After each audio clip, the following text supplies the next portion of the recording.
Moving is never easy. Moving to a new country, where you also have to learn a new language, all at 9 years old, is even harder. That was the reality for Dickinson head men's and women's squash coach Chris Fernandez when his family moved from the Dominican Republic to the United States.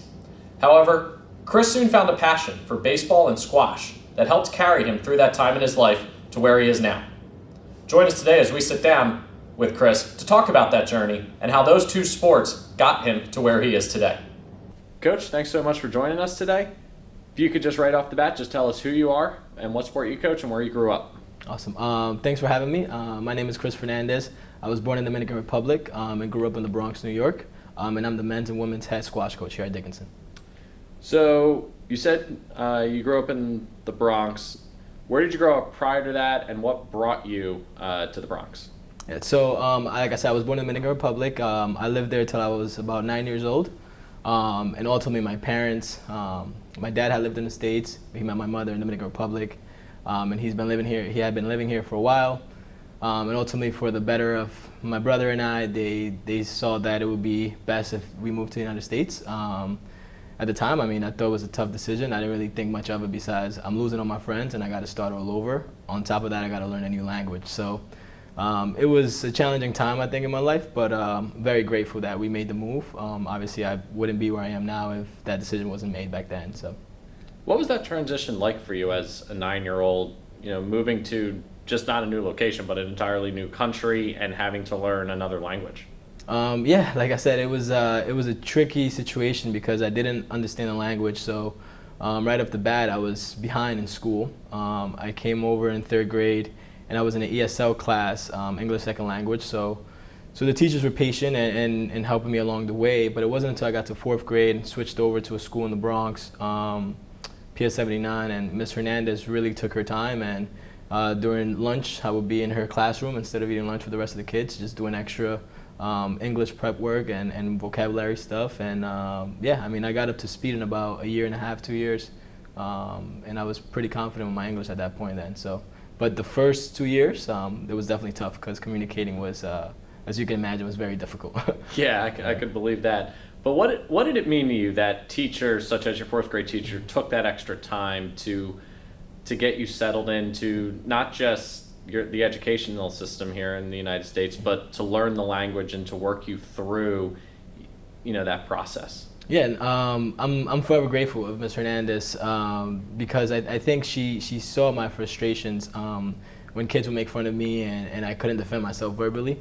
So school wasn't fun, and I didn't enjoy school, and I think she noticed that and tried to make it somewhere that I would enjoy coming to every day, and I think she understood that it was the language barrier that was holding me back, and she took the time to help me and get me up to speed, and I think things went a lot better after I was able to communicate and express my frustrations, and just with other kids my age, just being able to argue when someone's making fun of you or whatever. That was important. Mm-hmm. And outside of school, you're the squash coach here. What other sports did you play growing up, and how did you get into playing sports? So I've grown up playing all sorts of sports. I consider myself an athlete. My first love obviously was baseball. In the Dominican Republic, when you're born, you kind of get a cardboard glove and a rubber ball. So that's kind of how you start out. But when I came over to the States, basketball was really popular amongst my friends. So started playing basketball a lot, flag football. You name it, and I tried it. I have the kind of personality where something that's new and is intriguing, and if I'm not good at it, I'm definitely going to keep working at it to try to be good at it. So I grew up competing in various sports. Obviously, squash came into my life in 6th grade, kind of by being at the right place at the right time. One of those once-in-a-million thing, just by chance, again, like I said, and that's kind of where my love for squash started. It was about 6th grade, and it was tough because all my other friends didn't know what squash was. It wasn't popular, and you can imagine a 6th grade kid, all you're trying to do is be popular and be the cool kid. So it was tough, after school I would have to go to squash practice, and my friends would go and play basketball after school, so having to make that decision wasn't easy, but looking back on it definitely was for the better, so I'm glad. And after grade school, you went on to high school at Canterbury. Were a 3-sport athlete there, then moved on to St. Lawrence. Talk about how you managed to be a 3-sport athlete in high school, and then you went on to be a 2-sport athlete in college. Yeah, so I was fortunate enough to go to Canterbury, which is a boarding school in New Milford, Connecticut, through a scholarship through the program City Squash. I played football. I had never played organized football before until I got there. Loved it. A lot of the baseball guys and squash guys were playing football, so it was kind of an easy option for me, just to be with my friends. And obviously, squash was squash and baseball was baseball. But and going over to St. Lawrence, obviously I had that time structure from high school, which was great. So I was able to manage my time well when I was at St. Lawrence. The fall seasons were always the most difficult, as I was doing both sports at the same time. Sometimes early morning for a baseball workout, then get to classes, midday squash workout, and then after classes, practices, either baseball or squash. Every other day was a different one. So the fall, as you can imagine, I was running around like crazy. But it was great because it kept me on top of my work. It made me manage my time, and I knew that when I had some free time, it wasn't mess around time. It was I got to get some work done because later on tonight I'm going to be tired from practice, and so it helped me prioritize and it helped me it kept me out of trouble. I was always busy, so it was good. And what did you learn about yourself during that, especially going from a long squash season, which some people don't realize how long that season can actually go, and then having to flip that switch and immediately go right to baseball season? Yeah, so luckily for me, I view the two sports very differently. For me, squash is more, it's more intense, it's more high energy, and more kind of as a mental game. Whereas baseball for me, is kind of my escape. I like being outside. It's more of it's a chiller vibe, I guess, on the baseball team and just being on the baseball field. So for me, squash season was always a little more intense. And then kind of when the season was over and we just finished nationals, it was kind of like my second hobby. I've always loved baseball, so for me, I never saw it as kind of like, oh, I got to go to baseball practice. Oh, this is so boring. No, I actually loved all the little things about baseball because it wasn't as demanding on your body. And also, like I said, you get to be outside. And usually in the North Country up there, you don't get too many nice days. So in the spring, when you got nice weather, you wanted to be outside. So it was nice. It was nice. I looked forward to it. And you had a very successful senior season. You had a successful career, but a very successful senior season for the St. Lawrence men's squash program. Throughout that season, what did you learn about yourself as an individual, but also learn about your teammates? Yeah, I think that season kind of and that feeling dates back to kind of what we talked about my freshman year with the big incoming class that we had. Just the whole journey, those 4 years, we always talked about competing for a national championship. Freshman year was kind of jokingly. Sophomore year was kind of, this could really be a thing. And then junior year was like full on. Based on how we do this year, we probably have a shot next year. So that senior year was special because we knew that we had a chance at the dance, and everything that we did had to be very thought out and very detailed.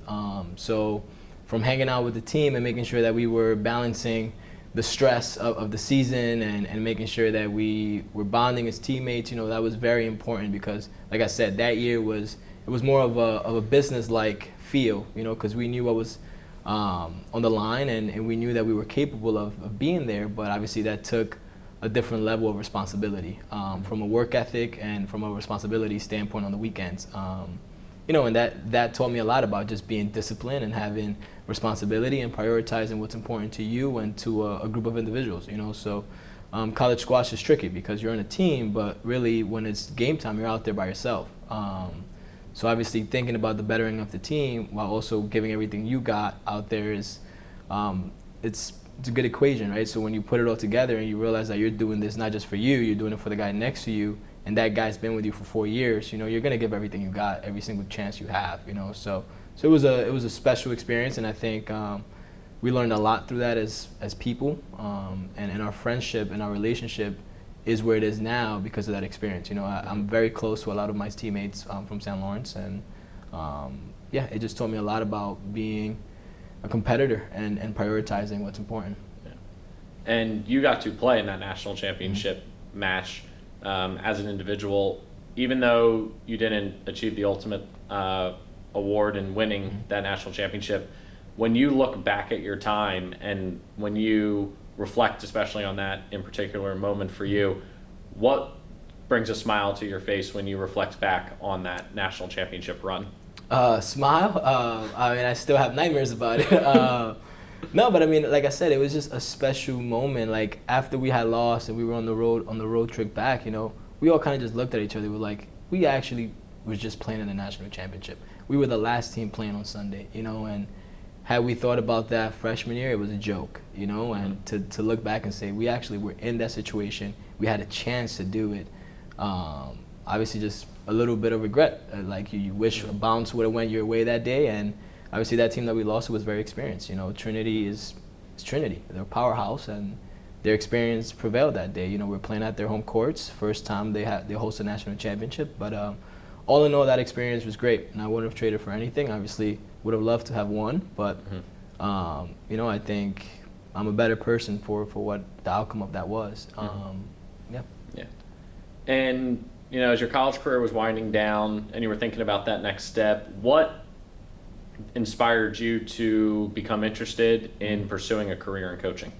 Yeah, so I actually, once I got into squash, I never really thought about coaching. It wasn't until I was a freshman in college where I started having some summer jobs, and I was working in private clubs through internships opportunities, and I realized that I didn't want to work at a private club. I also realized that I couldn't be a 9-to-5 guy in a cubicle. I had a couple of internships in marketing and things like that. And ultimately I knew that, again, after that national championship, I knew I wanted to be involved with the game of squash in some way or capacity. And luckily for me, City Squash had an opening at the time, and I spoke to Terrence, and that's kind of how things kind of started rolling that way. And obviously, after I got the job at City Squash, those 3 years, I had a great mentor, Brian Patterson, and Terrence, and just a lot of the people that helped me through my upbringing. Now I was in the same position as them as a coach and a leader. So when this opportunity opened up to coach at the college level, I spoke to the people that I trust and the people in my network, and this was a no-brainer. This is something that I wanted to do, not necessarily right now in time. This is something that I envisioned for myself when I was maybe in my mid-30s. I'm just 10 years ahead of time, but nothing wrong with that. I'm extremely excited about where we are as a program and kind of where we're heading. So it's really exciting. And what lessons do you pull on from your coaches, whether it be football, baseball, squash, what have you, that really have been instilled in you that you are now bringing into, with your own twist, but into your program? Yeah, I think ultimately the biggest lesson that I've been taught from all those coaches is that sports are sports. At the end of the day, sports are always going to be sports. You're going to go out there, you're going to compete, you're going to win, you're going to lose, right? You're going to practice, and that's part of it, right? What's important is the relationships and the experiences that you're building through that nature of sport, right? So all my coaches were big in getting to know me as a person, and that's something that I try to do my best at now, right? It's looking at my athletes as my student athletes as more than just athletes, right? Getting to understand what they care about, what they're passionate about. And that was something that was installed from my previous coaches, and using sport to kind of install discipline and responsibility is also something that I've taken away. You're held accountable by your team and your coaches. You have to be on time, and obviously effort should never be in question, and that's those are things that prepare you for life, and when you take the sport aside from those things, you're kind of forming a great citizen of a community, and that's ultimately more important than any wins or losses on a competitive field, so those are the things that I really kind of have held on and kind of try to install in my program now. And when you finally retire, whatever institution you're at, whatever successes you've had, what's the legacy you want to leave behind as a coach, and what do you want your players to remember most about you? Yeah, someone that was passionate, someone that cared about more than just the sport itself, right? I cared about each and every individual. I did everything that I could to make them successful, not just on the squash court, but also as people. And ultimately that, I'm an easygoing guy that enjoys to have fun, and I enjoy to work hard, and balancing that to me is extremely important. And ultimately, I hope there's nothing but good things they can say about their experience, about and every moment that we experience, So that's ultimately what I would love for people to say. All right, you ready for a little rapid fire? Let's send it. All right, so we got a minute on the clock here.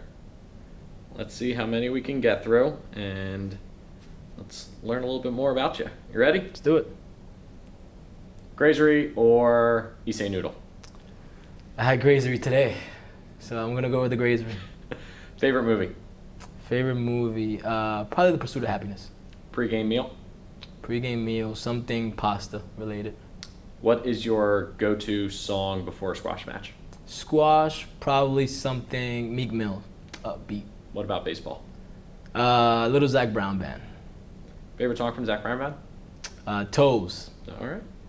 3 sets with Declan James or 1 at-bat against Mariano Rivera?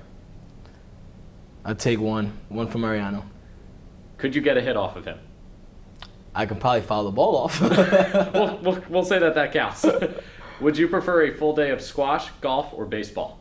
Oof, that's tough. I think where I'm at in my competitive life, I would take a day at the golf course. If you could play one bucket list golf course, what would that be? Augusta. And dinner with one of your heroes?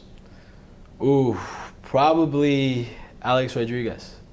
All right, that is Rapid Fire. Coach Fernandez, you are done. Thank you for joining us today. Thank you very much for having me.